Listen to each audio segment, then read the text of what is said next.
Hi friends, welcome to GD Lasaris. இன்னைக்கு வீடியோல என்ன பார்க்க போறேன்னா சில பேருக்கு வந்து செகண்ட் ரவுண்ட் கவுன்சிலிங்கான மெயில் வந்துருச்சு. ஒரு சில பேருக்கு வந்து இன்னும் மெயில் வரல. சோ அவங்க எல்லாமே வந்து இன்னும் மெயில் வரலன்னு சொல்லிட்டு கேட்டிருக்காங்க. இந்த மெயில் வராததுக்கு என்னென்ன ரீசன்ஸ் இருக்கலாம்? அதே போல வந்து மெயில் வரலன்னா நீங்க என்ன பண்ணணும்ன்றது தான் இந்த வீடியோல நம்ம பார்க்க போறோம். வீடியோக்குள்ள போறதுக்கு முன்னாடி இந்த சேனலை ஃபர்ஸ்ட் டைம் பார்க்கறவங்க சேனலை சப்ஸ்கிரைப் பண்ணிட்டு கூடவே இருக்கிற நோட்டிஃபிகேஷன் பெல் ஆல் கொடுத்துட்டீங்கன்னா நான் போற வீடியோஸ் எல்லாமே உங்களுக்கு நோட்டிஃபிகேஷன்ல ஷோ ஆகும். வாங்க வீடியோக்குள்ள போகலாம். ஃபர்ஸ்ட் வந்து செகண்ட் ரவுண்ட் கவுன்சிலிங்ல செலக்ட் ஆனவங்களுடைய கட் ஆஃப் வந்து சில பேருக்கு வந்து எப்போ இன்னும் அண்டர்ஸ்டாண்ட் பண்ணிக்கவே தெரியல. என்னன்னா வந்துட்டு நீங்க கரெக்டா வந்து நான் சொல்றது வந்து நல்லா கவனிச்சுக்கிங்க. இப்போ வந்து நீங்க வந்து பிசி கேட்டகரியில இருக்கீங்கன்னு வச்சுக்கோங்களேன். எக்ஸாம்பிளுக்கு இப்போ 87.510 கொடுத்துருக்காங்க. இந்த பர்சன்டேஜ் இதுக்கு மேல இருக்கிற பர்சன்டேஜ், அதாவது 87.511 20 530 அப்புறம் 88 89 இந்த மாதிரி இருக்கிறவங்களுக்கு மட்டும்தான் மெரிட்ல நீங்க பாஸ் ஆகியிருக்கீங்க. ஸோ அந்த கட் ஆஃப்ல வந்து செலக்ட் ஆயிருக்கீங்க. ஸோ அவங்களுக்கு மட்டும்தான் மெயில் வரும். இப்போ வந்து மெரிட் லிஸ்ட்ல இருக்கிறவங்களுக்கு மட்டும்தான் மெயில் வந்துட்டு இருக்கு. இன்னொரு எக்ஸாம்பிள் நீங்க பார்க்க போனா SCO கேட்டகரி இருக்கீங்க. நீங்க இப்போ வந்து 88 கட் ஆஃப் வந்து உங்களுக்கு கண்டிப்பா வந்து மெயில் வரும். இதுவே வந்து நீங்க 87 பாயிண்ட் சம்திங் இருக்குன்னா உங்களுக்கு மெயில் வராது, நீங்க செலக்ட் ஆகல. இதுவே வந்து நீங்க 88.10 100 200 அப்படி இருக்கீங்கன்னா 88க்கு மேல நீங்க இருக்கீங்கன்ற பட்சத்துல கண்டிப்பா உங்களுக்கு மெயில் வரும். நீங்க மெரிட்ல பாஸ் ஆயிருக்கீங்கன்னு அர்த்தம். அதே போல தான் வெயிட்டிங் லிஸ்ட்ல.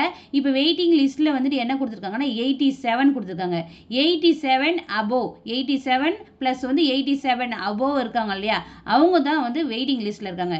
87 above பிலோ வந்து 88க்கு பிலோ இருக்காங்க. இந்த ஒரு பர்சன்டேஜ் இருக்காங்க இல்லையா, இந்த ஒரு கட் ஆஃப்ல இருக்கிறவங்க மட்டும் தான் வெயிட்டிங் லிஸ்ட்ல இருக்காங்க. இவங்களுக்கு எப்போ வந்து மெயில் வர்றதுக்கான வாய்ப்புகள் இருக்குன்னா, இப்போ வந்துட்டு மெரிட் லிஸ்ட்ல இருக்கிறவங்களுக்கான ஆன்லைன் கவுன்சிலிங் வந்து 20/7/2024 வரைக்கும் சொல்லியிருக்காங்க. ஸோ நான் இன்னைக்கு சொல்லியிருக்காங்க இல்லையா, இன்னைக்கு ஈவினிங்லேருந்து உங்களுக்கு மெயில் வர்றதுக்கான வாய்ப்புகள், நைட்லாம் வர்றதுக்கு வாய்ப்பு இருக்கு. ஸோ வெயிட் லிஸ்ட்ல இருக்கவங்க வந்து நீங்க சர்ச் பண்ணி பார்த்துக்கலாம்.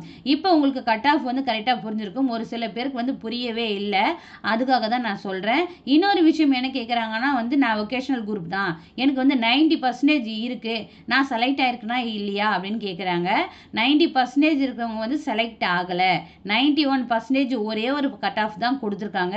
91 கட் ஆஃப் வச்சிருக்கீங்கன்னா மட்டும்தான் வந்து நீங்க செலக்ட் ஆயிருக்கீங்கன்னு அர்த்தம். இதுவே வந்து நீங்க ஃபர்ஸ்ட் ரவுண்ட்ல பாத்தீங்கன்னா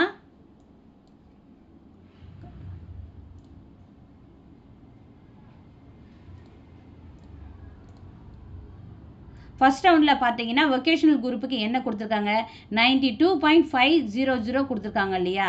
அப்போ வந்து இந்த கட் ஆஃப்க்கு மேலே இருக்கிறவங்கள, இந்த கட் ஆஃப் இருக்கிறவங்களுக்கு மட்டும்தான் செலக்ட் பண்ணியிருந்தாங்க.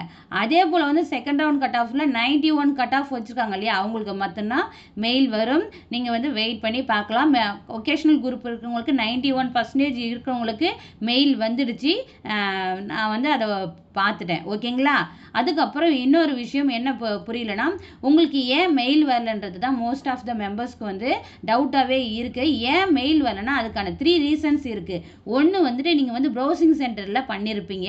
அதாவது உங்களுடைய அப்ளிகேஷனை வந்து ஆன்லைனில் அப்ளிகேஷன் பண்ணீங்க இல்லையா, அது ப்ரௌசிங் சென்டரில் பண்ணும்போது இன்கேஸ் நீங்கள் மெயில் ஐடி கொடுக்கலன்ற பட்சத்தில் அவங்க வந்து என்ன பண்ணியிருப்பாங்கன்னா ப்ரௌசிங் சென்டர் அவங்களுடைய மெயில் ஐடி கொடுத்துருப்பாங்க. அதை வந்து செக் பண்ணுங்க. உங்களுடைய அப்ளிகேஷனில் பார்த்தாலே தெரியும் யாருடைய மெயில் ஐடி கொடுத்துருக்கீங்க அப்படின்னு சொல்லிட்டு செக் பண்ணீங்கனாலே தெரியும். அந்த மெயில் ஐடிக்கு தான் வந்து மெயில் போயிருக்கும். இன்கேஸ் வந்து ப்ரௌசிங் சென்டரில் இருக்கிறவங்க வந்து அவங்களுடைய மெயில் ஐடி அங்கே கொடுத்துருக்காங்கன்ற பட்சத்தில் அவங்களுக்கு மெயில் ஐடிக்கு தான் மெயில் போயிருக்கும். அதை செக் பண்ணுங்க. ஒன்று. ரெண்டாவது வந்து என்னன்னா, நீங்கள் போடுற மெயில் ஐடியை வந்து ஒரு சின்ன டாட் அல்லதோ வந்து ஒரு சின்ன லெட்டர் மிஸ் ஆகிடுச்சுனாலும் ஒரு ஸ்பேஸ் வந்துடுச்சுனாலும் அந்த மெயில் ஐடி உங்களுக்கு வந்து மெயில் வராது. அதில் வந்து ப்ராப்ளம் தான் வரும். மெயில் ஐடியை போடும்போதே அப்ளிகேஷன் ஃபில் பண்ணும்போதே கரெக்டாக போட்டிருக்கீங்களா, ஸ்பேஸ் கரெக்டாக போட்டிருக்கீங்களா, ஸ்பேஸ் இல்லாமல் இருக்குன்னா ஸ்பேஸ் இல்லாமல் போட்டிருக்கீங்களா, அதை வந்து நீங்கள் செக் பண்ணிக்கோங்க. அதில் சின்ன மிஸ்டேக்ஸ் இருந்தாலும் உங்களுக்கு வந்து மெயில் வரவே வராது. அதே போல் வந்துட்டு நீங்கள் நிறைய மெயில் ஐடி கிரியேட் பண்ணி வச்சுருப்பீங்க. அந்த மெயில் ஐடிக்கு வரலன்னு யோசிச்சுட்டு இருக்காதீங்க. நீங்கள் எந்த மெயில் ஐடி உங்களுடைய பர்சனல் மெயில் ஐடி கொடுத்துருக்கீங்களோ அந்த மெயில் ஐடியை வந்து இருக்கிறது எல்லாத்தையுமே வந்து சிங்க் பண்ணுங்கள். சிங்க் பண்ணிவிட்டு இருக்கிற எல்லாத்தையுமே வந்து ரெஃப்ரெஷ் பண்ணி பார்த்துட்டே இருங்க. அது மட்டும் இல்லாத இன்னொரு இன்ஃபர்மேஷன் என்னென்னா, நீங்கள் வந்து ஸ்பேம் மெயில் இருக்கு இல்லையா, நிறைய பேர் வந்து அந்த ஸ்பேம் மெயிலை வந்து செக் பண்ணுறதில்ல. ஒரு சில டைமில் வந்து அந்த ஸ்பேமில் போயிட்டு உக்காந்துரும் அந்த மெயில். ஸோ அந்த ஸ்பேமையும் வந்து செக் பண்ணுங்கள். இன்கேஸ் ஸ்பேமில் வர்றதுக்கான வாய்ப்புகளும் இருக்குது. இந்த 3 விஷயங்களால தான் உங்களுக்கு வந்து மெயில் ரிசீவ் ஆகிறதுக்கான காரணம். உங்களுடைய அப்ளிகேஷனை எடுத்து பாருங்கள், யாருடைய மெயில் ஐடி கொடுத்துருக்கீங்க, கரெக்டாக மெயில் ஐடி ஸ்பெல்லிங் மிஸ்டேக் ஸ்பேஸ்லாம் கரெக்டாக கொடுத்துருக்கீங்களான்னு பாருங்கள். அதுக்கப்புறம் உங்களுடைய மெயில் ஐடியில் வந்து ஸ்பேமில் இருக்கா இல்லை வந்து ஜங்க் மெயிலுன்னு இருக்கும், அந்த ஜங்க் மெயிலில் இருக்கான்னு சொல்லிட்டு இது எல்லாமே ரெஃப்ரெஷ் பண்ணி சென்ட் பண்ணி பாருங்கள். இந்த 3 வகையான ரீசன்ஸ் தான் வந்து உங்களுக்கு மெயில் வராதுக்கான காரணங்கள். அது என்னன்னு சொல்லிட்டு நீங்கள் பார்த்து அதை ரெக்டிஃபை பண்ணிக்கோங்க. அதுக்கப்புறம் இன்னொரு விஷயம் என்னென்னா, நீங்கள் இப்போ மெயில் வரல என்ன பண்ணுற எந்த ப்ராப்ளமுமே இல்லை, அதாவது ப்ரௌசிங் சென்டருக்காரங்களோட மெயில் ஐடியும் கொடுக்கல, நான் ஜங்க் மெயில் எல்லாமே ஸ்பேம் எல்லாமே செக் பண்ணிட்டேன், அது மட்டும் இல்லாத மெயில் ஐடியில் எந்த ஒரு மிஸ்டேக்கும் நான் பண்ணலை, ஆனால் எனக்கு மெயில் வரலன்னு சொல்லிட்டு சில பேர் சொல்கிறீங்க இல்லையா. அப்போ நீங்கள் என்ன பண்ணலான்னா, ஹெல்ப் டெஸ்க்குக்கு வந்துட்டு ஒரு மெயில் அனுப்பலாம், ரிக்வெஸ்ட்டாக வந்து ஒரு மெயில் அனுப்பலாம். முக்கியமாக வந்து 2 மெயில் ஐடிக்கு வந்து நீங்கள் மெயில் சென்ட் பண்ண வேண்டியது இருக்கும் டூவில் போட்டு. இதில் இன்னொரு முக்கியமான விஷயம் என்னென்னா, உங்களுக்கு வந்துட்டு மெயிலில் சொல்லியிருக்காங்க இல்லையா, இங்கே வந்து உங்களுக்கு ஸ்க்ரீனில் ஷோ ஆகுது, professionally selected for the academy admission into 5 years BA LLB degree courses அப்படின்னு சொல்லியிருக்காங்க. அதாவது தற்காலிகமாக தான் உங்களுக்கு வந்து செலக்ட் பண்ணியிருக்காங்க, உங்களை வந்து பர்மனெண்ட்டாக வந்து இந்த சீட்டுக்கு செலக்ட் பண்ணல, ப்ரொவிஷ்னலி தான் சொல்லியிருக்காங்க. சரிங்களா, ப்ரொவிஷ்னலி செலக்ட் பண்ணிங்கன்னா தற்காலிகமாக தான் செலக்ட் பண்ணியிருக்காங்க. அப்போ வந்து எனக்கு சீட் கிடைக்காதா, அப்போ எனக்கு சீட்டே கிடைக்காதான்னா அப்படி ஒன்றும் நம்ம யோசிக்க வேண்டிய அவசியம் இல்லை. நம்ம வந்து பாசிட்டிவாகவே திங்க் பண்ணுவோம், நம்மளுக்கு வந்து சீட் கன்ஃபார்மாக கிடைச்சிடும். ஏன்னா நம்ம வந்து மார்க் கஷ்டப்பட்டு தான் எடுத்துக்கோம், மெரிட் பேஸில் தான் எடுக்கிறாங்க. ஸோ சீட் கிடைக்கிறதுக்கான வாய்ப்புகள் 99% இருக்குது. இருந்தாலும் அவங்க மென்ஷன் பண்ணிக்கிற வேர்டுன்னு பார்த்தோன்னா ப்ரொவிஷ்னலின்னு சொல்லியிருக்காங்க. அப்போ தற்காலிகமாக தான் செலக்ட் பண்ணியிருக்காங்கன்றத மெயிலே உங்களுக்கு மென்ஷன் பண்ணி அனுப்பிச்சிட்டாங்க. ஸோ அதையும் நீங்கள் கொஞ்சம் மைண்டில் செட் வச்சுக்கோங்க. இன்னொரு விஷயம் கேண்டிடேட் என்ன கேட்குறாங்கன்னா, attaching for colour xerox of the document is strictly prohibited. அதாவது நிறைய ஸ்டூடெண்ட் என்னன்னா, எனக்கு வந்து டூப்ளிகேட் சர்டிஃபிகேட் தான் இருக்குது, டெம்பரவரி மார்க் ஷீட் தான் இருக்குது, அதை நான் அப்லோட் பண்ணலாமான்னு கேட்குறாங்க. அதை அப்லோட் பண்ணக்கூடாது, அது பண்ணிங்கன்னா அது வந்து தவறுன்னு சொல்லிட்டு தான் போட்டிருக்காங்க. ஸோ இது எல்லாமே தெரிஞ்சு திருப்பி ஸ்டூடெண்ட்ஸ் வந்து நான் இதை அப்லோட் பண்ணலாமான்னு கேட்குறீங்க. அப்படி அப்லோட் பண்ணக்கூடாது. ஒரிஜினல் டாக்குமெண்ட்ஸ் மட்டும்தான் நீங்கள் அப்லோட் பண்ணணும். கலர் ஜெராக்ஸோ இது எதையுமே வந்து நீங்கள் அப்லோட் பண்ணக்கூடாது. முடிஞ்ச வரைக்கும் கலெக்ட் பண்ணி ஒரிஜினல் டாக்குமெண்ட்ஸை அப்லோட் பண்ணிவிடுங்க. ஓகேங்களா. அப்படி இல்லைன்ற பட்சத்தில் இல்லை ஸ்கூலில் வந்து இப்போ தரத்துக்கான வாய்ப்புகளே இல்லைன்னா யூனிவர்சிட்டி நம்பர் இருக்குது, யூனிவர்சிட்டி மெயில் ஐடி இருக்குது, இன்றைக்கி ஒரு நாள் தான் டைம் இருக்குது. ஆனால் வந்து அப்ளிகேஷனில் வந்து 21 வரைக்கும் கொடுத்துருக்காங்க. இது எந்த அளவுக்கு சாத்தியம்னு எனக்கு தெரியல. 21/7/2024 5:30க்குள்ளே நீங்கள் வந்து அப்லோட் பண்ணிடணும். 5:30க்கு மேலே ஒரு செகண்டுக்கு மேலே நீங்கள் அப்லோட் பண்ணால் கூட உங்களுடைய டாக்குமெண்ட்ஸ் வந்து அப்லோட் ஆகாதுன்ற மாதிரி தான் கொடுத்துருக்காங்க. நீங்கள் எந்த ஒரு கம்யூனிகேஷனாக இருந்தாலும் இந்த மெயில் ஐடியில் தான் வந்து உங்களுக்கு வரும்னு சொல்லிட்டு அது மேலே கொடுத்துருக்காங்க. இன்னொரு ப்ரெஃபரன்ஸை பற்றி நம்ம ஆல்ரெடி வீடியோ பார்த்துட்டோம், அதுக்கான வீடியோவும் ஃபார்மேட்டும் வந்து ரெடி பண்ணி போட்டுட்டோம். ஸோ உங்களுக்கு அது எல்லாமே கிளியர் ஆகிட்டு இருக்கும். இப்போ நம்ம பார்க்க வேண்டியது என்னென்னா, நீங்கள் வந்து உங்களுக்கு மெயில் வரல, உங்கள் சைடில் வந்து எந்த ஒரு மிஸ்டேக்கும் இல்லைன்ற பட்சத்தில் நீங்கள் இந்த மாதிரி ஒரு மெயிலை வந்து கிரியேட் பண்ணுங்கள். என்னென்னா,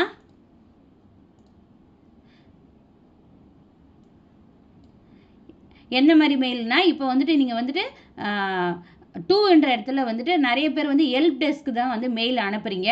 ஹெல்ப் டெஸ்க்கு அனுப்புச்சுன்னா உங்களுக்கு வந்து உடனே வந்து ரிப்ளை வந்து கிடைக்காது.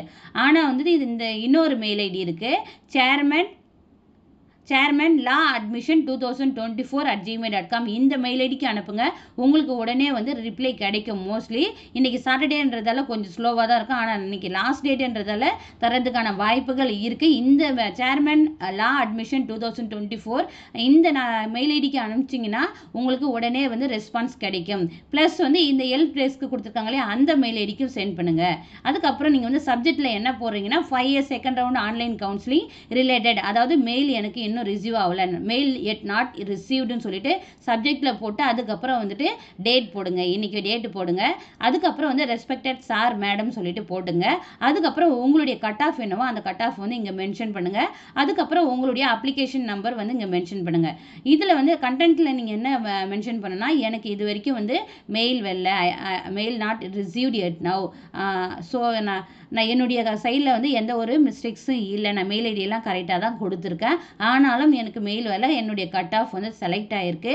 நான் என்ன பண்ணணும், இல்லை வேறு ஏதாவது வெரிஃபிகேஷனுக்கு இன்னும் அடிஷ்னலாக ஏதாவது சப்மிட் பண்ண வேண்டியது இருந்ததுன்னா அதையும் நான் சப்மிட் பண்ணுறதுக்கு ரெடியாக இருக்கேன் அப்படின்னு சொல்லிட்டு ரிக்வெஸ்ட்டாக ஒரு கண்டென்ட் ரெடி பண்ணி இந்த இடத்துல டைப் பண்ணுங்கள். அதுக்கப்புறம் ரிகார்ட்ஸ்னு போட்டு உங்களுடைய நேமு முடிஞ்ச வரைக்கும் சிக்னேச்சர் போட்டு ஸ்கேன் பண்ணி அப்லோட் பண்ணுங்கள். இல்லைனா வந்து இந்த இடத்துல உங்களுடைய நேம் மட்டும் போட்டு நீங்கள் அப்படியே மெயில் மட்டும் ரெடி பண்ணிங்க.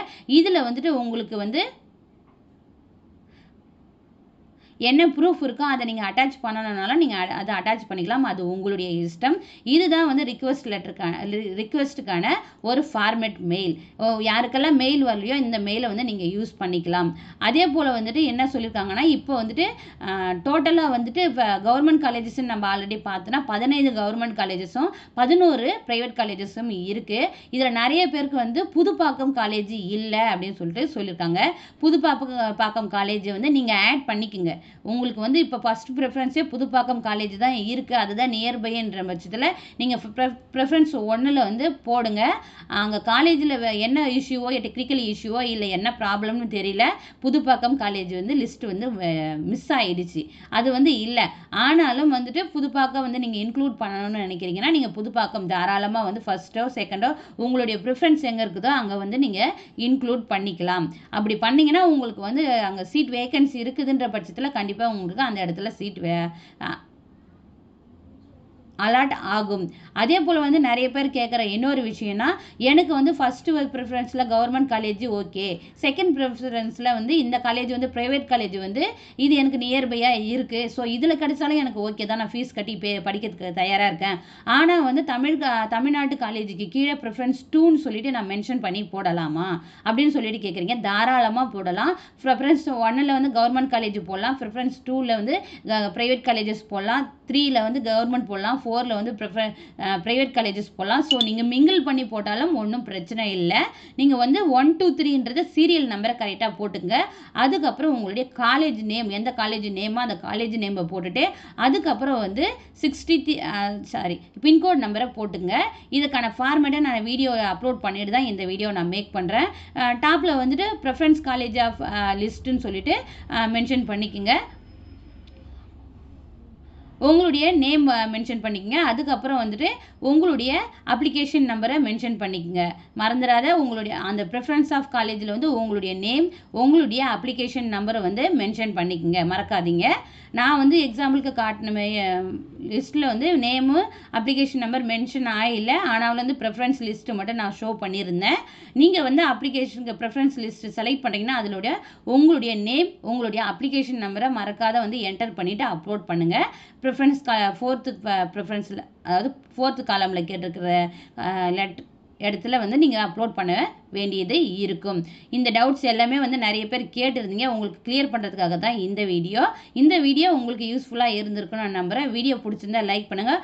உங்கள் ஃப்ரெண்ட்ஸ் யாரெல்லாம் வந்து லா காலேஜில் சேர்கிறதுக்கு மெயில் வராத தவிச்சிட்டு இருக்காங்களோ அவங்களுக்கு இந்த வீடியோவை ஷேர் பண்ணுங்கள். Thank you, keep supporting. Hi friends, welcome to